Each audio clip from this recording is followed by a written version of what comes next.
Hi. Okay, so in my last story post, I said I would give some tips.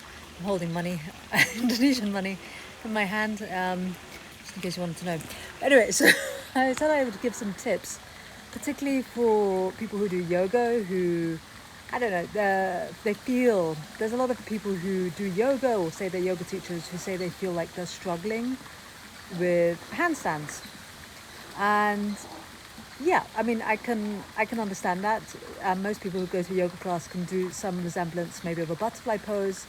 People will have maybe a different knee position for their hip mobility.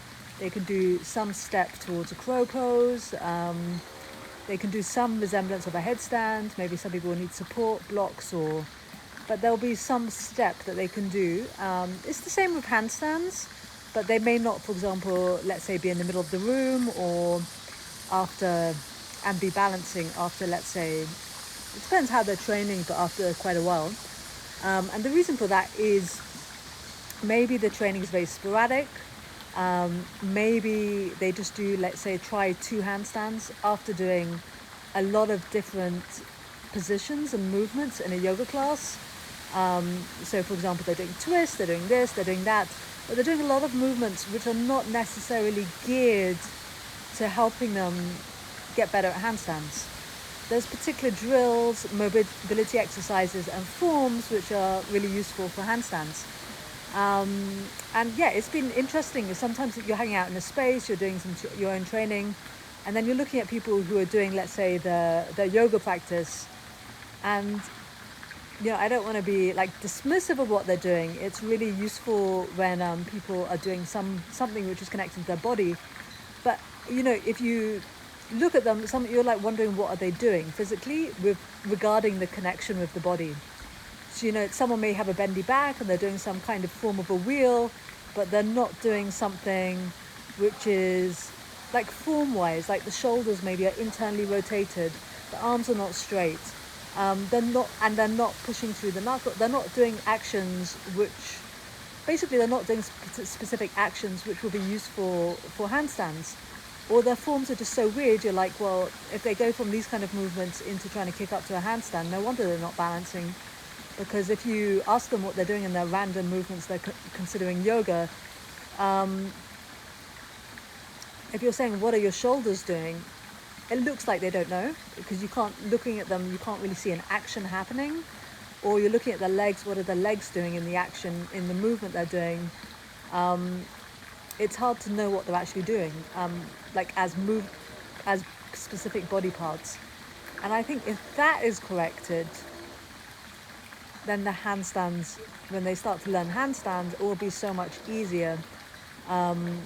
Because there's an intelligence in the body in handstands, and it will really show up in handstands if there's no intelligence of what you're doing. Because you're not going to come up, you're not going to balance, you're not going to have options if you're wobbling. You can do strange shapes and it can resemble a triangle pose. You can say this is a yoga triangle, but really it's worlds apart from someone else who's doing a triangle pose, which has got particular actions going on, which will help them maybe doing a side bend in a handstand, or maybe shifting weight in a handstand. So yeah, that's it. I think people who maybe naturally have a hyper lumbar are at a disadvantage, because people can go to them, oh, you're so amazing.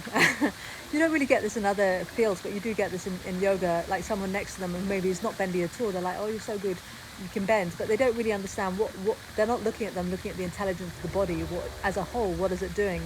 They're just looking at them, what their bodies can naturally do, and not really seeing how it relates to other things.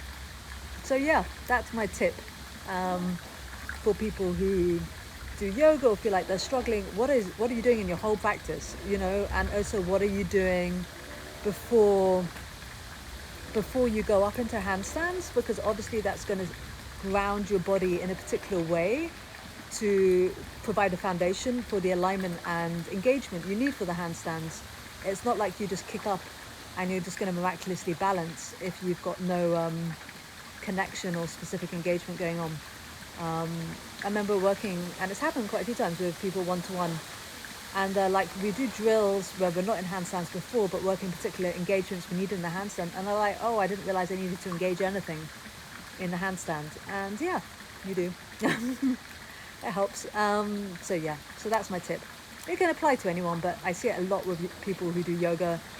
I don't know what kind of yoga background they've got, what kind of trainings, but it's not particularly engagement training or like I don't know.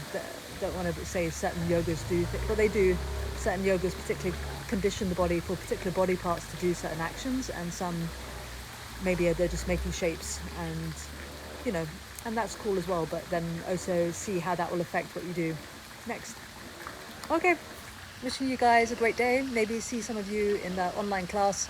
An online online handstand workshop is on Saturday at 9 a.m. UK time. You can still sign up, and you can sign up in the link.